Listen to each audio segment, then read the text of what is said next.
सद्गुरू coaching क्लासेसच्या YouTube channel मध्ये आपल्या सर्वांचे सहर्ष स्वागत। आजच्या व्हिडिओचा विषय आहे एरिया अँड पेरिमीटर, म्हणजेच क्षेत्रफळ आणि परिमिती। भौमितिक रचनेमध्ये काही बेसिक आकृत्या असतात, जसं की त्रिकोण, वर्तुळ, चौरस, आयत, म्हणजेच triangle, circle, square, rectangle and many more. याच्यापेक्षा पण जास्त असतात अजून, पण आपण आता बेसिक ज्या गोष्टी आहेत की ज्याच्यामध्ये आपण त्याला क्षेत्रफळ आणि परिमिती समजून घ्यायची आहे, तर ते आपण बघणार आहे। बघा, क्षेत्रफळ म्हणजे काय? आता हा त्रिकोण काढला की नाही, याच्या आतली जी जागा आहे त्याला आपण काय म्हणतो? क्षेत्रफळ। आतमध्ये किती बसेल?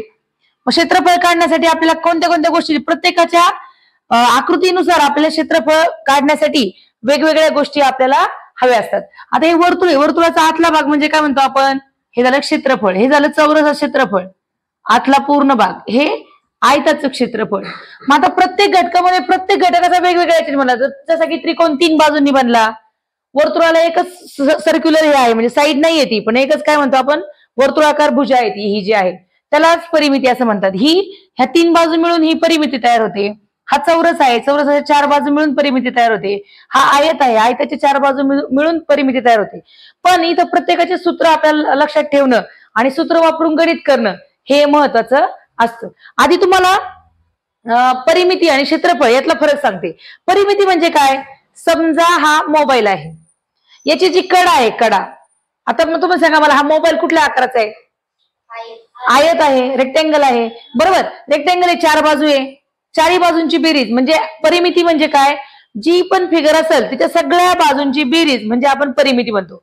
Perimeter is sum of all side of given figure, म्हणजे जी काही आकृती दिली आहे तिच्या सगळ्या बाजूंची बेरीज म्हणजे परिमिती। एक लक्षात ठेवा, स्कॉलरशिपच्या याच्यामध्ये एक असा प्रश्न असतो की तुम्हाला परिमिती विचारतात आणि मधली पण साईड देतात, म्हणजे समजा बघा असं इथली पण साईड देतात। मग मी काय सांगितलं? परिमिती म्हणजे काय? की सगळ्या बाहेरच्या बाजूंची बेरीज। समजा इथे काल प्रश्न असा बघितला होता मी, 7 सेंटीमीटर होतं आणि इथे असं 7 हे सगळे 7 सेंटीमीटरचे होते। तर आता बघा करताना काय होणार? तुम्ही हा पण 7 पकडता। मी आताच काय सांगितलं? कडा, बाहेरच्या कडा, म्हणजे हा 7 पकडायचा का आपण? आतला नाही पकडायचा। ही बाहेरच्या ज्या कडा आहेत त्याची बेरीज करायची, म्हणजे 7 7 7 7 7 7 किती वेळा आले? 7 7 6 वेळा आले, 7 सकून 42, म्हणजे 7 6 जा 42। याची पेरिमीटर काय येणार? 42। आणि बरेच जण इथं 49 येऊन मोकळे होतात, बरोबर? ही सिंपल मिस्टेक होते आपली करता करता। लक्षात ठेवायचं, पेरिमीटर म्हणजे काय? बाहेरच्या सगळ्या कडांची बेरीज, जी काय आकृती असेल तिची।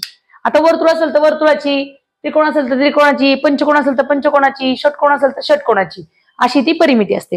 तर आता आपण सगळ्यात पहिली आकृती बघूया, सोपी आकृती घेऊ आपण, चौरस घेऊयात आधी आपण। चौरस क्षेत्रफळ आणि परिमिती असं आपण अभ्यासू। हे बघा, चौरस म्हणजे काय? ज्या आकृतीला 4 बाजू, 4 कोण, 4 शिरोबिंदू असतात त्याला चौरस म्हणतात। The close figure having 4 vertices, 4 sides and 4 angles are called square. स्क्वेअरची प्रॉपर्टी असते की सगळ्या साइड कॉन्ग्रंट असतात। किती साइड आहेत मग स्क्वेअरला? 4 साइड आहे। मग पेरिमीटर जर काढायची तर मग आपण काय करणार? समजा आपण याला नाव देऊ ABCD, म्हणजे हा झाला क्वाड्रिलॅटरल ABCD झाला। काय झाला? ABCD। मग perimeter of quadrilateral ABCD is equal to काय येणार? सगळ्यांची बेरीज। मग आता मला सांगा, मी तुम्हाला मगाशी एक प्रॉपर्टी सांगितली की नाही? काय प्रॉपर्टी सांगितली? की चौरसाच्या प्रत्येक बाजू एकरूप असते। मग इथं किती बाजू आहे? 4। मग 4 गुणिले कोणत्या पण बाजूचं माप घेतलं म्हणजे आपली परिमिती आली। आपल्याला 4 वेळा बेरीज करायची गरज आहे का? म्हणजे बघा, आता बघा मी असं लिहिलं, AB अधिक BC अधिक AB अधिक BC अधिक CD अधिक AD असं लिहिलं, म्हणजे आता हे सगळ्यांचं माप सारखंच आहे। म्हणजेच मी सूत्र काय झालं? 4 गुणिले बाजू, काय झाली? 4 गुणिले बाजू म्हणजे काय? 4 इंटू साइड। म्हणजे कोणता पण जर स्क्वेअर असेल आणि त्याची आपल्याला पेरिमीटर म्हणजे परिमिती काढायला लावली तर सूत्र काय येणार? 4 गुणिले बाजू। मग आता मला सांगा, जरी इथं मी सांगितलं पेरिमीटर म्हणजे AB 8 आहे, तर आन्सर काय येईल? 4 मल्टिप्लाय बाय 8 किती येईल? 32। आता हे सेंटीमीटर मध्ये जर दिले असेल सेमी, तर इथं काय लिहायचं? सेंटीमीटर। बघा, ही झाली चौरसाची परिमिती। एकदम सोपं सूत्र आहे, 4 गुणिले बाजू, 4 इंटू साइड. 4 बाजू आहे, 4 4 सारखे आहेत, मग 4 गुणिले बाजू. 4 सूत्रातच आले तुमच्या, 4 कुठे आले? सूत्रात आले. फॉर्म्युला काय झाला? 4 इंटू साइड. कळालं? आता काय करायचंय आपल्याला? एरिया काढायचा आहे. आता म्हणून तुम्ही म्हणता मॅडम आता पेरिमीटर झाली, एरिया कसा? एरिया म्हणजे काय? आपल्याला बाजू दिली. आता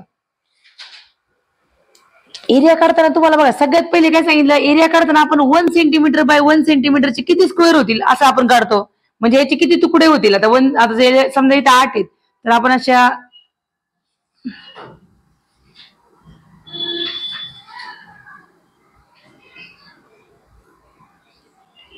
सगळ्यात आधी तुम्हाला जेव्हा परिमिती सांगितली ना, तेव्हा अशा प्रकारचे तुम्ही त्याच्यात चौरस मोजतो आपण.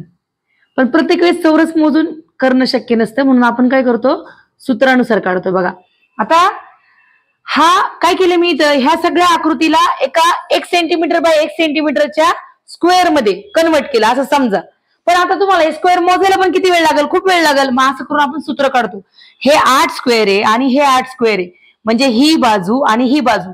पण इथं काय झालं? परत बाजू सारखी आहे, म्हणजे सूत्र काय होणार? बाजूचा वर्ग. काय होणार सूत्र? Area of square is equal to side square. काय ना फॉर्म्युला? Side square. म्हणजेच चौरसाचे क्षेत्रफळ बरोबर बाजूचा वर्ग. बर, आता बाजू आपली मगाशीच आहे 8, यासाठी तुम्हाला वर्ग पाठ पाहिजे. 8चा वर्ग म्हणजे काय? 8 गुणिले 8 म्हणजेच किती येणार? 64 स्क्वेअर सेंटीमीटर. एरिया नेहमी स्क्वेअर सेंटीमीटर मध्ये येतो. का स्क्वेअर सेंटीमीटर मध्ये येतो? युनिट का चेंज होतो? कारण ह्या आकृतीचे आपण 64 समान भाग केलेले आहेत. काय केलेत आपण? 64 समान भाग तयार केले, म्हणून याला स्क्वेअर सेंटीमीटर म्हणतात. एरिया स्क्वेअर सेंटीमीटर मध्ये असतो, पेरिमीटर सेंटीमीटर किंवा मीटर मध्ये असते. हा पण आता सेंटीमीटर मध्ये दिले म्हणून सेंटीमीटर लिहिलं. जर आपल्याला मीटर मध्ये दिलं असतं तर आपण काय लिहिलं असतं? मीटर लिहिलं असतं. किलोमीटर दिलं असतं तर किलोमीटर मध्ये लिहिलं. जे युनिट दिलं आणि युनिट नाहीच दिलं तर काय लिहायचं? एकक लिहायचं. काय लिहायचं? चौ एकक लिहायचं. आता चौ सेमी दिलं म्हणून चौ सेमी लिहिलं. मीटर असेल तर मीटर, किलोमीटर असेल तर मीटर, आणि एकक नसेल तर काय लिहायचं? चौ एकक लिहायचं. काय लिहायचं? चौ एकक. म्हणजेच इंग्लिशमध्ये स्क्वेअर युनिट. काय म्हणतो आपण? Unit square. स्क्वेअर युनिट म्हणलं किंवा युनिट स्क्वेअर म्हणलं तरी चालतं. समजलं तुम्हाला? दुसरी आकृती.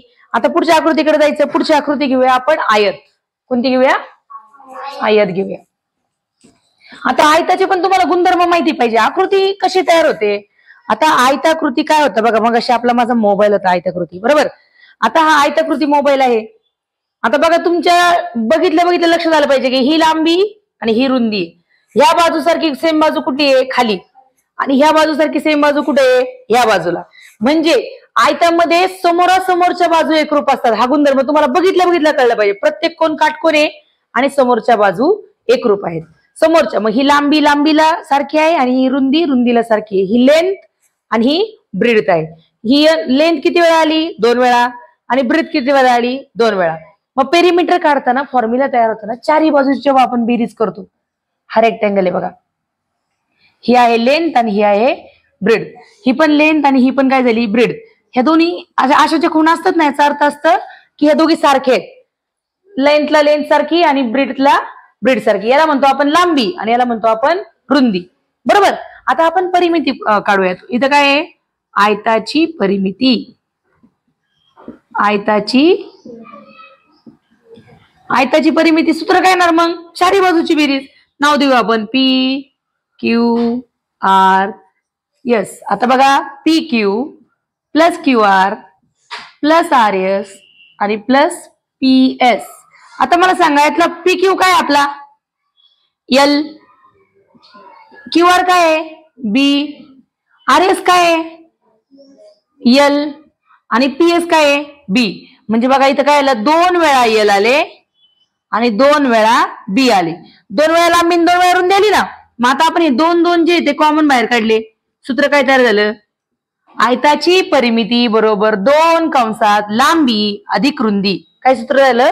आयताची परिमिती बरोबर 2 कंसात लांबी अधिक रुंदी. म्हणजेच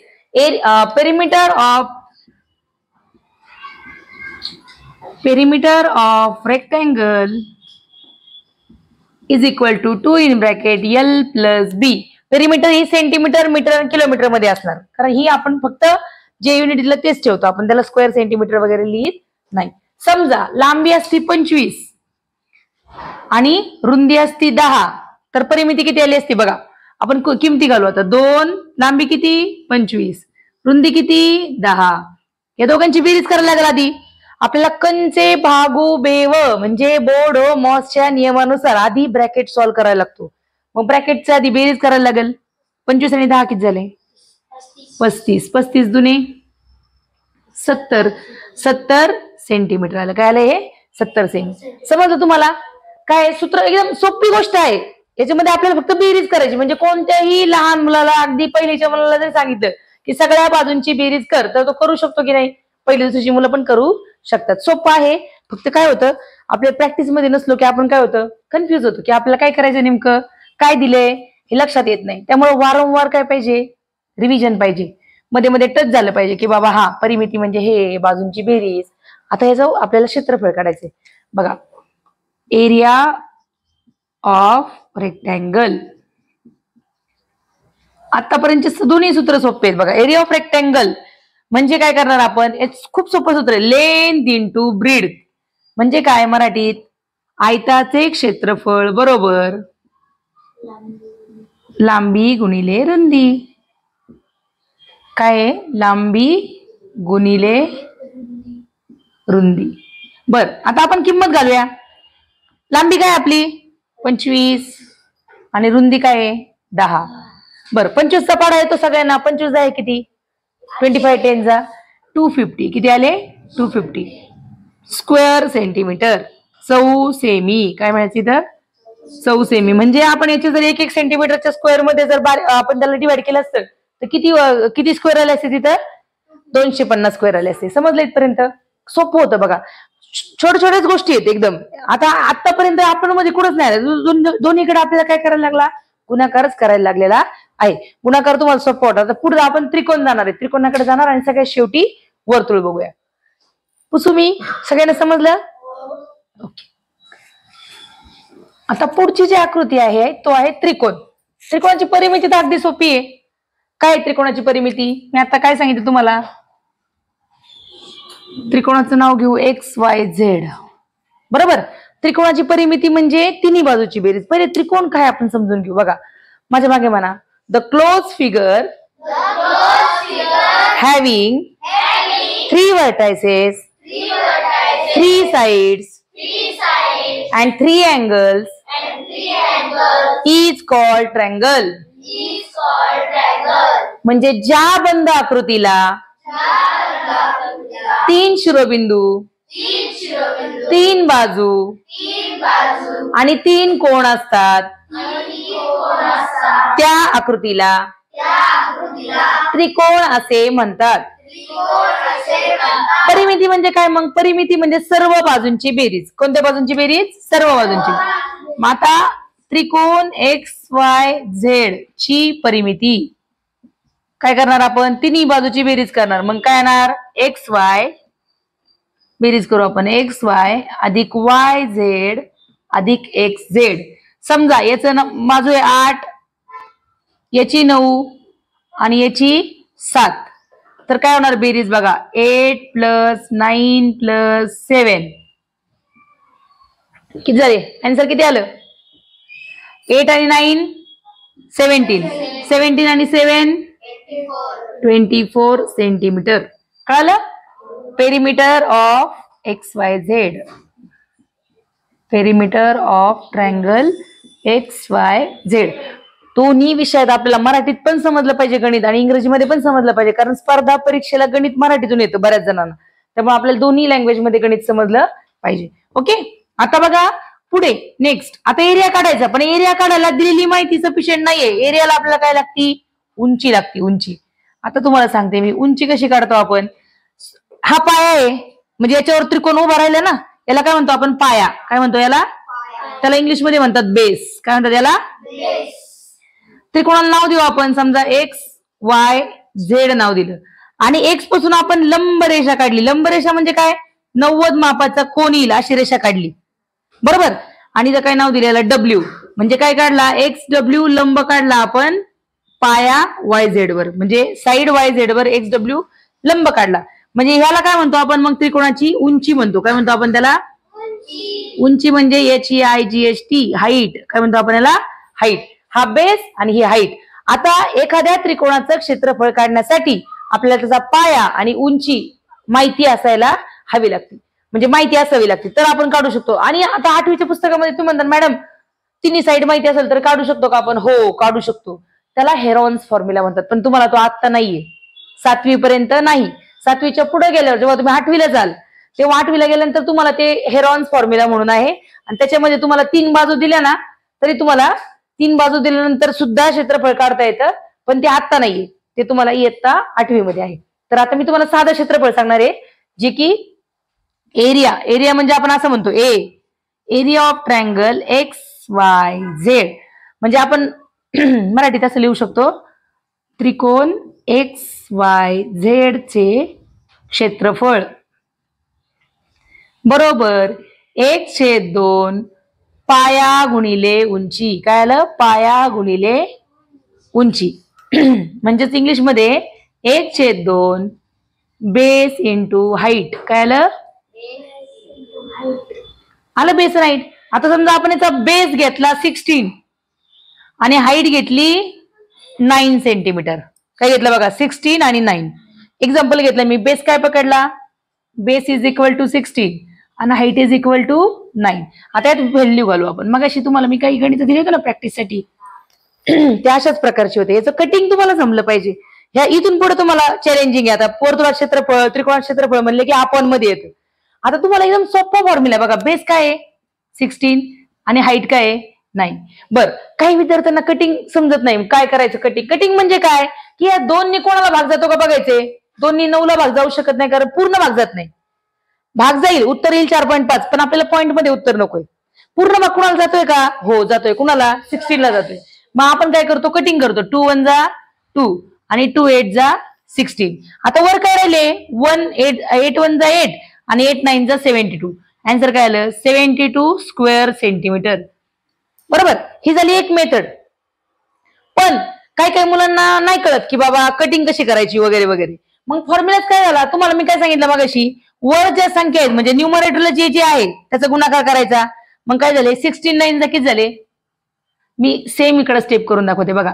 हाफ, बेस आणि हाईट.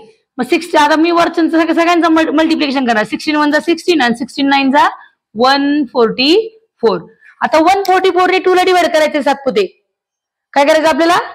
144 ला 2 ने डिवाइड करायचं. बघा आता इकडे बघ, नीट लक्ष दे. 2 च्या टेबल मध्ये 1 आहे का? नाहीये. मग आपण एका वेळी 2 नंबर घेऊ शकतो, स्टेप नसेल वाढवायचं तर. मग आपण एका वेळी 2 नंबर घेतले म्हणजे किती आले? 14 आले. पहिल्याच वेळेस घेऊ शकतो आपण, दुसऱ्या वेळेस घेत नाही आपण. दुसऱ्या वेळेस 0 देतो आपण डायरेक्ट, म्हणजे 0 नाहीये म्हणून पाड्यात आपण 0 टाकतो. बेस आती 14. 14 मधून 14 गेले 0. एका वेळी एक संख्या खाली येणार आहे. आता नियम आहे आपला, एका वेळी एक खाली आला. चेक करायचा पाड्यात आहे का? आहे. किती नंबरला आहे? 2 दुने 4.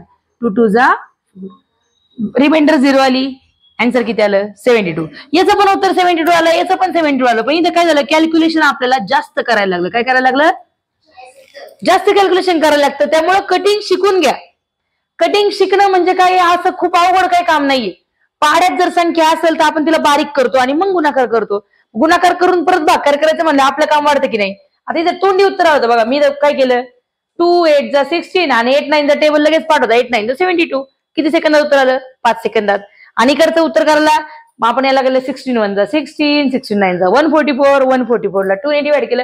आता मला हे ओरली पण येत होतं, पण तुम्हाला ओरली कधी कधी डिव्हिजन येत नाही म्हणून साईडला करून दाखवलं. माझं ते हे उत्तर माझं 2 म्हणजे 5 सेकंद झालं असतं आणि हे 5 सेकंद झालं असतं. पण तुम्हाला काय होतंय? तुम्हाला कॅल्क्युलेशनला वेळ त्याला जास्त लागतो याच्यापेक्षा. त्यामुळे कटिंग तुम्ही शिकून घ्या. कटिंग शिकले की तुम्हाला गणित सोपं जाणार आहे. कटिंग करायची म्हणजे काय? खालच्या नंबरनी वर कोणाला हाय का जातोय का भाग चेक करायचा. नसलं जात आपल्याला गुणाकार भागाकार करणं करावंच लागतं. त्याशिवाय पर्याय नसतो. कळालं तुम्हाला? त्रिकोणाचे क्षेत्रफळ तुमच्या 7वीच्या पुस्तकामध्ये टॉपिक घ्या. त्रिकोणाचे क्षेत्रफळ आलं लक्षात? आहे ते त्रिकोण आहे, चौरस आहे. आता आपण शेवटचं आकृती बघूयात. शेवटच्या आकृतीचं नाव आहे वर्तुळ. काय आहे? घ्यायचंय व्हिडिओमध्ये का नेक्स्ट व्हिडिओमध्ये करायचं? काय करायचं? घेऊ ना? ठीक आहे, चालते. म्हणजे एकदा एक व्हिडिओ प्ले केला की आपल्याला चारही आकृत्यांचे क्षेत्रफळ आणि परिमिती मिळून जाईल. आता बघा, हे वर्तुळ आहे, बरोबर. आता वर्तुळाला केंद्रबिंदू असतो, बरोबर, आणि वर्तुळाला त्रिज्या असते. त्रिज्या म्हणजे काय? रेडियस. काय म्हणतो आपण याला? रेडियस. मराठीत म्हणतात त्रिज्या, बरोबर. आता इतर आकृतीप्रमाणे याला बाजू नाहीयेत, एकच सर्क्युलर कड आहे. मग याच्यामध्ये एक स्थिरांक येतो. स्थिरांक त्याचं क्षेत्रफळ काढताना किंवा परिमिती काढताना एक स्थिरांक येतो, त्याला म्हणतात पाय. काय म्हणतात याला?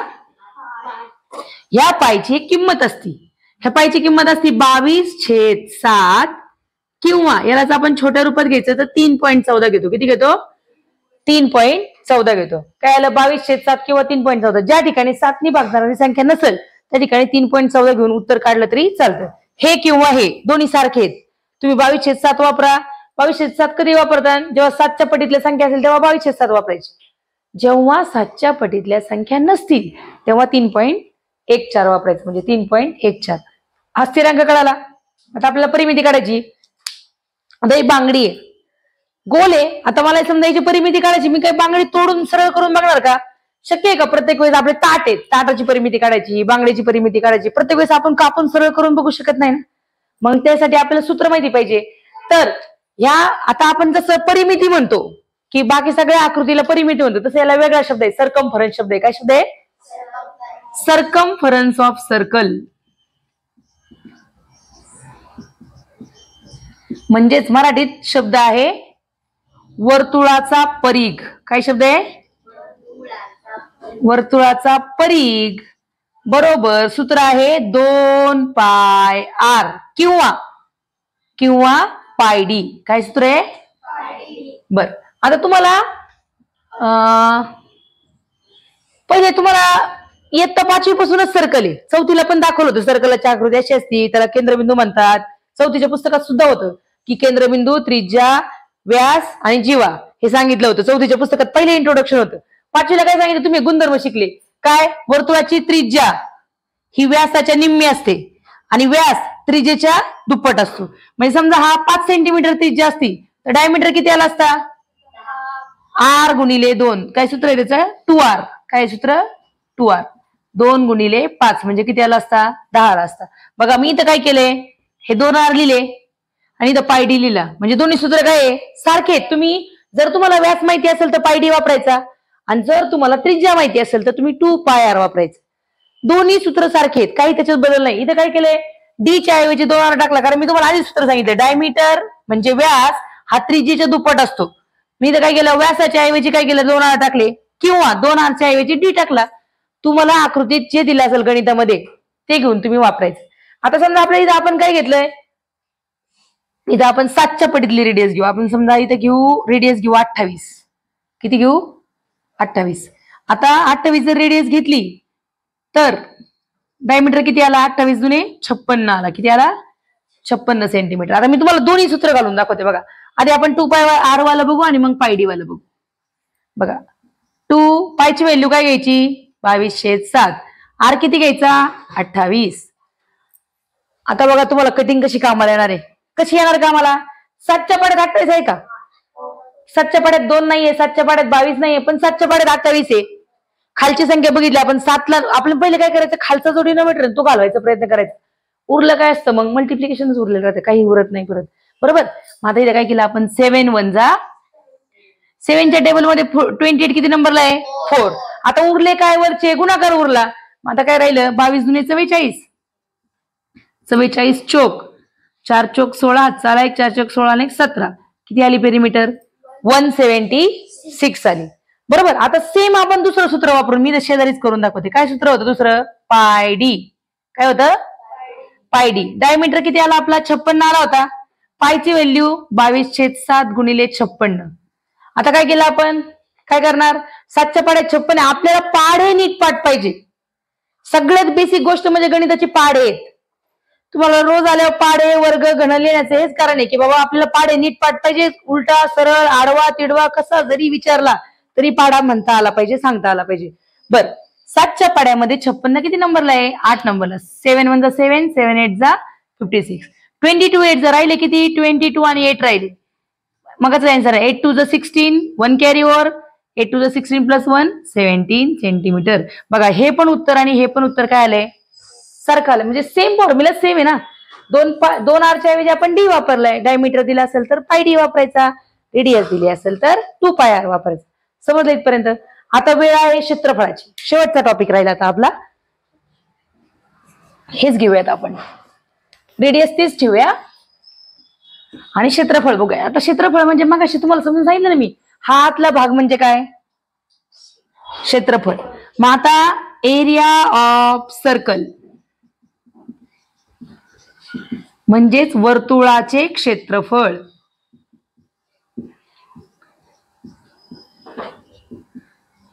बर, काय सूत्र आहे मग? पाय आर स्क्वेअर. बघा म्हणून तुम्हाला म्हणते की स्क्वेअर आणि क्यूब पार्ट पाहिजे. पाय आर स्क्वेअर म्हणजे काय? पायची व्हॅल्यू 22/7 आणि वर्ग आहे. आरचा वर्ग म्हणजे आर 2 वेळा, म्हणजे किती आहे? 56 गुणिले 56. बरोबर. एकदम मोठे, तुम्हाला 56चा वर्ग करायची लगेच गरज नाही. तुम्ही 2 वेळा 56 लिहिले म्हणजे आर वर्ग झाला. कोणत्याही संख्येचा वर्ग म्हणजे काय? त्या संख्येला त्या संख्येने गुणणे म्हणजे त्याचा वर्ग होतो. बरोबर. आता बघा इथं मगासारखे भाग जातो. काय आलं?